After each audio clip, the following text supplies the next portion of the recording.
जय श्री राम प्यारे भक्तों, आइए जानते हैं कि कैसे विधि के विधान को टाला नहीं जा सकता।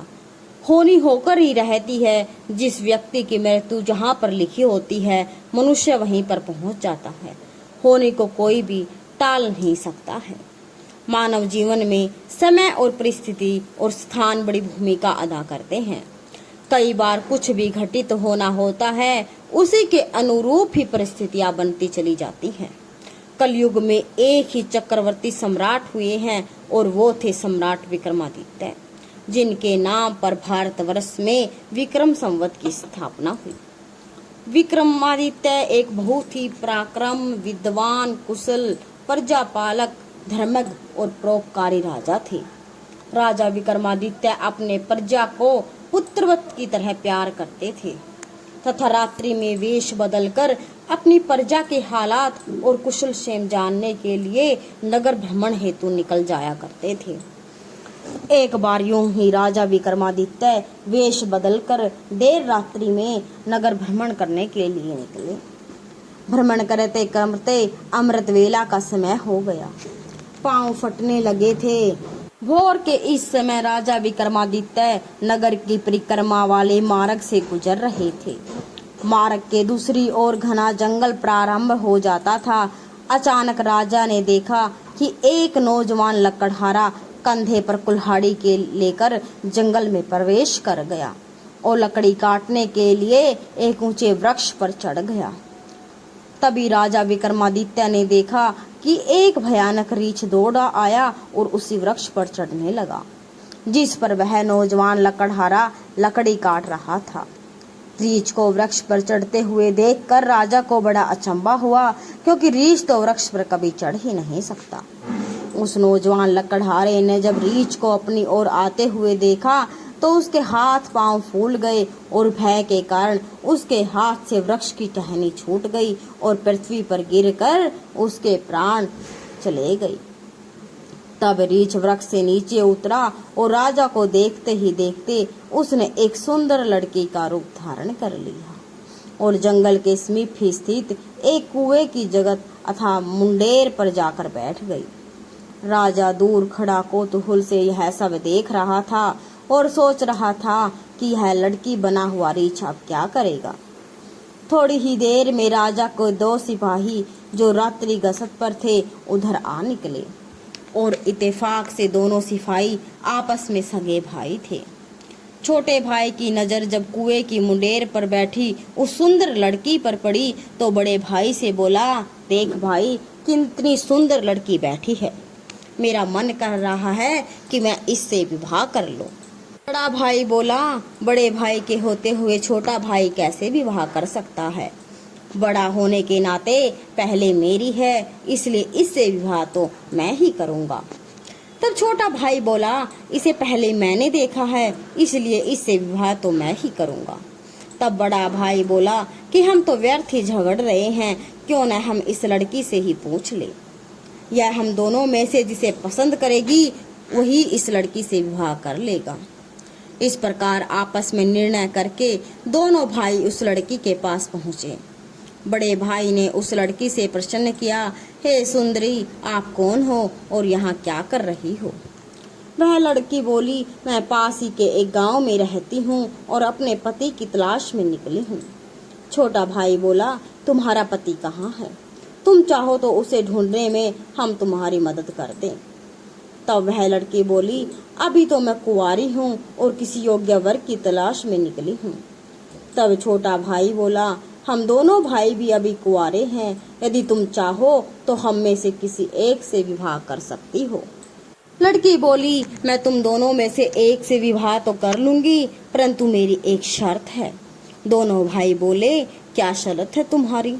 लड़की बोली, तुम दोनों में से जो भी अधिक बहादुर होगा मैं उसी से विवाह करूंगी। इतना सुनते ही दोनों भाई स्वयं को एक दूसरे से श्रेष्ठ सिद्ध करने की इच्छा रखते हुए आपस में युद्ध करने लगे। लड़ते लड़ते दोनों भाइयों ने तलवारें निकाली और एक दूसरे के पेट में आर पार कर दी। इस प्रकार तड़प तड़प कर दोनों भाइयों ने अपने प्राण त्याग दिए। तब वह लड़की जोर से हंसी और उठकर एक दिशा की ओर चल पड़ी। यह लड़की अब क्या करेगी। ऐसा सोचते हुए राजा विक्रमादित्य भी थोड़ी थोड़ी दूरी रखते हुए उस लड़की के पीछे पीछे चलने लगा। अब तक सूर्य भगवान भी पूर्ण रूप से उदय हो चुके थे, परंतु सम्राट विक्रमादित्य एक रीछ के वृक्ष पर चढ़ने और फिर एक सुंदर लड़की का रूप धारण करने, इस विचित्र घटना अपनी आंखों से देखकर अपनी शुद्ध बुद्ध खो बैठे थे। उन्हें अपनी भूख प्यास व राजपाट के विषय में कुछ ध्यान रहा तो केवल उस रहस्यमय सुंदर लड़की के विषय में जानने की जिज्ञासा। अब उस सुंदर लड़की का सावधानी पूर्वक दूरी बनाकर पीछा करते करते लगभग 200 कदम आगे चलने के बाद राजा विक्रमादित्य के विस्मय की सीमा न रही, क्योंकि राजा विक्रमादित्य के देखते ही देखते एकाएक वही सुंदर लड़की अब एक लड़की नहीं रही, अपितु एक जहरीले नाग का रूप धारण कर चुकी थी। वह जहरीला नाग बड़ी तेजी से आगे बढ़ने लगा। कुछ देर आगे चलकर एक नदी बह रही थी। वह भयानक जहरीला नाग नदी किनारे पहुंचकर कुछ क्षण रुका और राजा के देखते ही देखते नदी में कूद गया। नदी के बीचों बीच एक नाव चल रही थी जिसमें 20-25 लोग सवार थे। वह जहरीला नाग उस नाव की तरफ बढ़ने लगा। सम्राट विक्रमादित्य किनारे पर खड़े यह सब कुछ देख रहे थे। देखते ही देखते वह जहरीला नाग उस नाव में कूद गया। नाग पर नजर पड़ते ही नाव में भगदड़ मच गई और अपनी जान बचाने के लिए लोग नाव से पानी में कूद पड़े। उनमें से जो लोग तैरना जाते थे वे तो तैर कर नदी से बाहर निकल गए और जो तैरना नहीं जाते थे वे सभी लोग पानी में डूब कर मर गए। थोड़ी देर के बाद वह नाग नदी से बाहर निकला और नदी के किनारे किनारे आगे बढ़ने लगा। सम्राट विक्रमादित्य उसके पीछे पीछे चलने लगा। कुछ देर जाकर राजा विक्रमादित्य को एक बार फिर आश्चर्यचकित होना पड़ा, क्योंकि इस बार नाग ने एक बार फिर अपना रूप बदला। अब वह एक वृद्ध ब्राह्मण के रूप में था। राजा विक्रमादित्य ने सोचा कि इस भले प्राणी के विषय में जानकारी लेने का अब उचित अवसर है, क्योंकि इस समय वह भले एक वृद्ध ब्राह्मण के रूप में है। अब मैं इससे इसके बारे में पूछ सकता हूँ। यह सोचकर राजा विक्रमादित्य शीघ्रता से उस ब्राह्मण की ओर बढ़ने लगे। विक्रमादित्य तो उसका पीछा कर ही रहे थे। अब राजा विक्रमादित्य तेज तेज कदमों से चलते चलते उस वृद्ध ब्राह्मण के सम्मुख पहुंचे और उसे हाथ जोड़कर प्रणाम किया। वृद्ध ब्राह्मण ने भी हाथ उठाकर अभिवादन स्वीकार किया। तब राजा विक्रमादित्य ने उससे प्रश्न किया कि आप कौन हैं। वह बोला, तुम्हें दिखाई नहीं देता, मैं ब्राह्मण हूँ। राजा बोला, आप असत्य बोल रहे हैं, आप ब्राह्मण तो नहीं हैं। वह बोला, तो फिर तू ही बता दे मैं कौन हूँ। राजा बोला, तुम वो नहीं हो जो नजर आ रहे हो। वह बोला, मैं जो कुछ भी हूँ तुम्हें इससे क्या लेना देना। तुम अपने काम से काम रखो और अपना रास्ता देखो। राजा बोला, मैं सच्चाई जाने बिना आपका पीछा नहीं छोड़ूंगा, आपको सच्चाई बतानी ही पड़ेगी। वह बोला, मैंने तुम्हें बताया तो है कि मैं एक ब्राह्मण हूँ। राजा बोला, आप मुझसे झूठ नहीं बोल सकते। मैं आपका तब से पीछा कर रहा हूँ जब आप रीछ बने हुए थे। उस समय आपने उस नौजवान लकड़हारे को मारा, फिर आप एक सुंदर लड़की बने और उन दोनों सिपाही भाइयों को एक दूसरे के हाथों मरवा दिया। फिर आपने एक जहरीले नाग का रूप धारण करके नदी में छलांग लगा दी और नदी पार कर नाव में घुस गए और तुम्हारी दहशत के कारण नाव में सवार यात्रियों में भगदड़ मच गई और नाव पलट गई और आधे यात्री नदी में डूबकर मर गए। अब आपने एक ब्राह्मण का रूप धारण किया हुआ है, अब सीधी तरह से सच सच बता दो कि आप कौन हो। वह बोला, यदि मैं ना बताऊं तो आप क्या करोगे। यह सुनकर राजा ने अपनी तलवार निकाल ली और बोले, तो फिर मरने के लिए तैयार हो जाओ। तुम जानते नहीं यह राजा विक्रमादित्य की नगरी है और मैं राजा का वफादार नौकर हूँ। इस धर्मात्मा राजा की नगरी में इतने लोगों की जान लेकर तुम जीवित नहीं बच सकते। अब मरने से पहले जल्दी से बता दो कि तुम कौन हो। राजा विक्रमादित्य की यह धमकी सुनकर वह ब्राह्मण जोर जोर से खिलखिलाकर हंसने लगा और बोला, मैं जानता हूँ कि यह महाप्रतापी सम्राट विक्रमादित्य की राजधानी है और मैं यह भी जानता हूँ कि तुम ही सम्राट विक्रमादित्य हो। फिर भी एक बात जान लो कि तुम मुझे नहीं मार सकती, बल्कि एक दिन ऐसा आएगा कि मैं ही तुम्हें मरने के लिए विवश कर दूंगा। उसकी यह बातें सुनकर राजा विक्रमादित्य सोचने लगा कि जिसने इस वेश में भी मुझे पहचान लिया वह कोई छोटी मोटी हस्ती तो नहीं हो सकती। तो राजा थोड़े विनम्र होकर बोले, अब आपने मुझे पहचान ही लिया है तो कृपया बताइए कि आप वास्तव में कौन हैं। तब वह ब्राह्मण बोला, किसी ने सत्य ही कहा है कि संसार में 4 प्रकार के हठ प्रसिद्ध है, राजहट, बालहट, त्रियाहट और योग हट। तुम राजा हो, राजहट पर अड़े हो, बिना मेरी सच्चाई जाने तुम मानोगे नहीं, इसलिए मुझे बताना ही पड़ेगा कि मैं कौन हूँ। अतः हे राजन, आप ध्यान लगा कर सुनो कि मैं कौन हूँ, तुम्हारी राजधानी में क्यों आया हूँ। तब उस वृद्ध ब्राह्मण ने बताना शुरू किया, हे राजन, मैं तुम्हें बताता हूँ कि मैं कौन हूँ। जो भी मैं बताऊंगा एक एक शब्द ध्यान से सुनना। मेरा नाम काल है। तुम जानते हो इस संसार में जितने भी प्राणी जन्म लेते हैं उनकी मृत्यु निश्चित है। यदि इस भूमि को मृत्युलोक भी कहा जाता है, जब प्राणी माता के गर्भ में आता है तो उसके पूर्ण अंग बनने के बाद आत्मा उसमें प्रवेश करती है, अर्थात वह सजीव हो उठता है। उसी समय उसकी मृत्यु का समय, स्थान, परिस्थिति अर्थात मृत्यु किस प्रकार से होगी यह भी विधाता की ओर से निश्चित कर दिया जाता है। हे राजन, तुम यह भी जानते हो कि दुनिया के हर प्राणी के जन्म मरण का लेखा जोखा चित्रगुप्त के पास है। जब भी किस प्राणी की मृत्यु का समय आता है तो वह धर्मराज को सूचित करते हैं। अब क्योंकि सभी प्राणियों की मुक्ति और मृत्यु का विभाग भगवान शिव के पास है, अतः धर्मराज उस प्राणी को मृत्यु प्रदान करने की आज्ञा भगवान शिव से मांगते हैं। जब भगवान शिव आज्ञा दे देते हैं तो धर्मराज मुझे अर्थात काल को आज्ञा देते हैं। तब मैं मृत्युलोक अथवा पृथ्वी पर आता हूँ। मुझे यह पता होता है कि किस प्राणी की किस समय, किस स्थान पर और किस परिस्थिति में मृत्यु होगी। मैं उस प्राणी को निश्चित समय पर उसी निश्चित स्थान पर लेकर जाता हूँ और पहुँचा देता हूँ जहाँ पर उसकी मृत्यु लिखी हुई है और निश्चित है, और जिस प्रकार से उसकी मृत्यु लिखी गई है मैं उस स्थान पर वैसी ही परिस्थितियां अथवा हालात बना देता हूँ। उस लकड़हारे को मैंने नहीं मारा।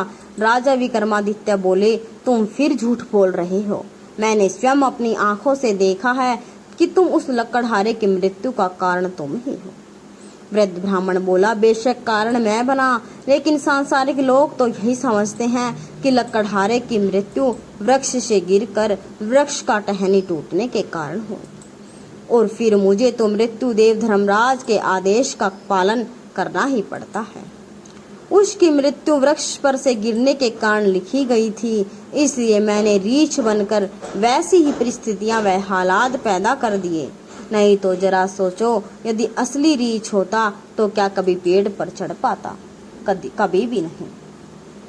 परंतु वह तो मैं था और मेरे लिए तो कुछ भी असंभव नहीं है। अगर उन सिपाही भाइयों की बात करें तो उनको भी मैंने नहीं मारा।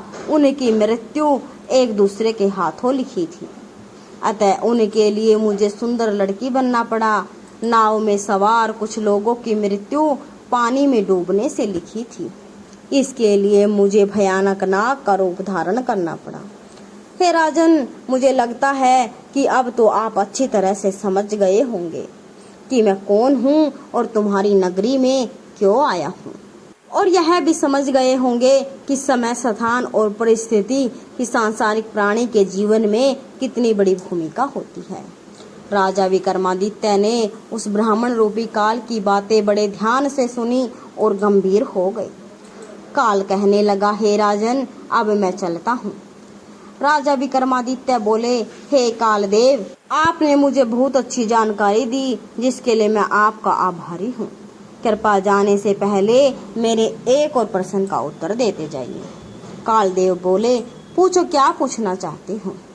जल्दी पूछो, मेरे पास इतना समय नहीं है।